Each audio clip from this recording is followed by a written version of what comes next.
I've always loved video games. One day, my mom called me. She wanted to show me something.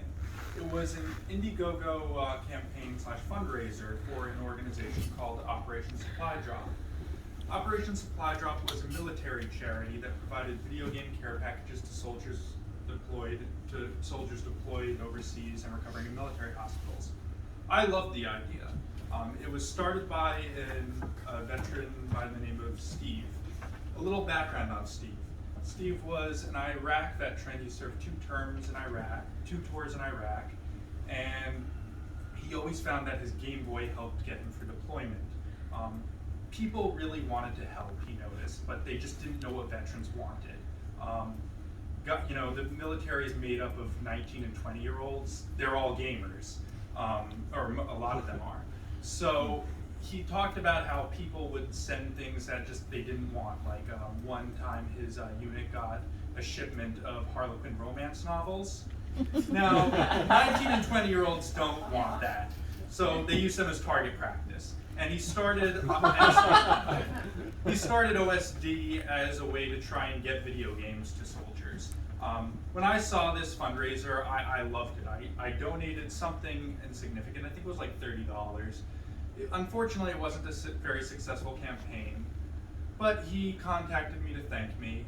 Going forward, when I was done with any video games I got, I would send them to Steve. A little bit later, I'm still not entirely clear of what happened.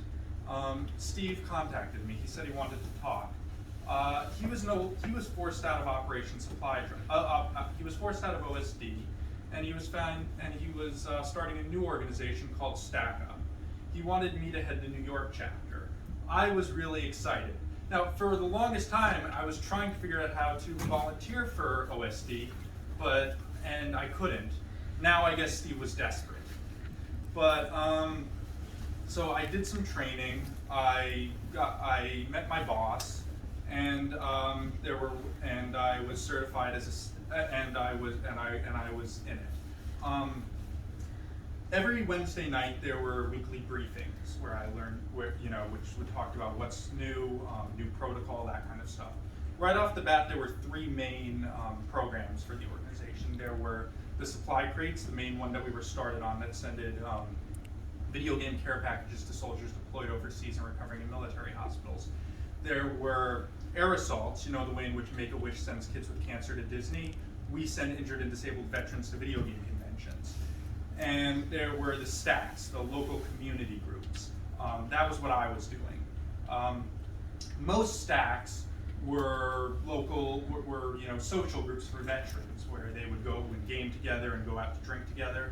I'm not a veteran. I was a child at the time. I don't come from a military family, so mine was all about community outreach and getting the word out about Stack Up. So, and I was all in. I did more events than all the other stacks combined. I very rarely missed a meeting. In all the years I was with them, I can count on one hand the amount of times I missed a meeting. When I was on vacation in Mexico City, I didn't miss it. After I got eye surgery and I was doped up on Percocet, I didn't miss it. I don't remember much from it, but I didn't miss it. And over the years, I became a known entity in the New York tri-state military world. But over time, stuff started to deteriorate. I don't know exactly what happened, but my boss, Stephanie, started responding to my emails less, putting the paperwork through about my events less and less, and stopped sending me my necessary supplies, flyers, business cards, those kinds of things. This all came to a head. This all started in 2017. This all really fell apart in 2017, though.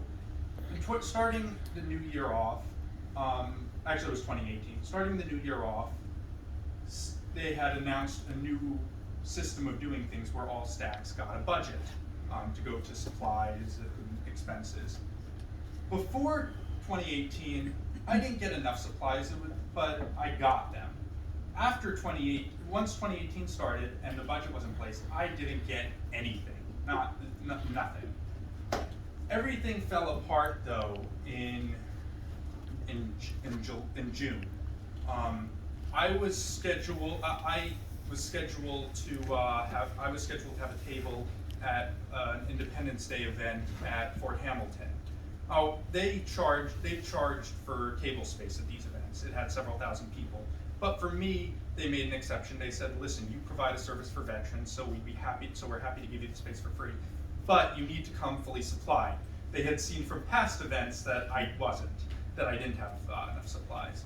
So I emailed Steve, so I had been emailing Stephanie every week for the past 6 months, trying to get supplies, no response.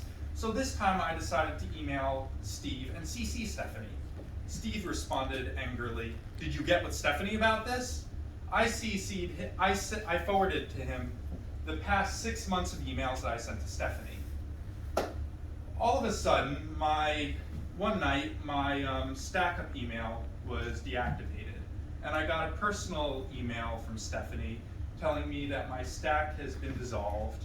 It was a really angry, ranty email telling me that I had gone behind her back to Steve and lied about her, that I went for a quantity over quality approach to events, and that my events, that what I did was she had said that my events were family nights out at the park and I did nothing for veterans.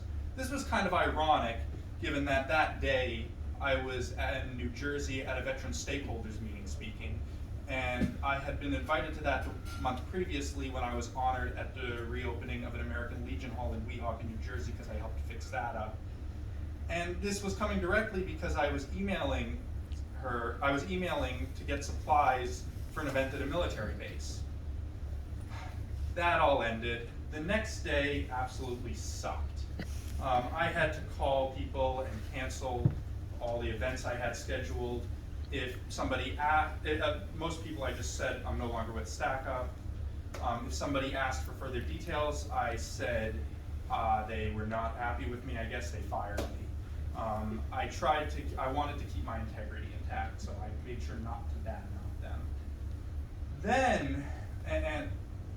Then flash forward a few months. Oh, and by the way, I think Stephanie was embezzling. I can't prove it. I can't prove it, but I think she was. Flash forward a few months. My friend in the organization, who was still in the organization, Anthony, contacted me. He said Stephanie was no longer there. Yeah. Stephanie was no longer. Oh, by the way, I should mention, right after I had been fired, the meeting, the weekly meeting, I didn't go to, but my friend Anthony did. And he told me they badmouthed me there. Now, I was pretty furious, and I wanted to hear what they said, but I had mixed feelings. But it was reported on Twitch, so I went on and I listened. So Steve went on a tirade against me. He said that I was 10% of his people, taking up 90% of his time. I was too big for my britches. I went behind Stephanie's back and badmouthed her. And after all he did for me, excuse me, I was an unpaid child volunteer. But anyway, and I was just furious that a CEO of an organization would badmouth a child volunteer on a public forum. But anyway, flash forward a few months, and my friend Anthony contacts me. He tells me that Stephanie is no longer with the organization, and that I might be getting contacted by StackUp. So I look on Steve's Twitter immediately after that, and I see he tweeted, "For my friends in law enforcement, ever pull somebody over for a broken taillight and find a body in the trunk?" I think he was talking about Stephanie. So,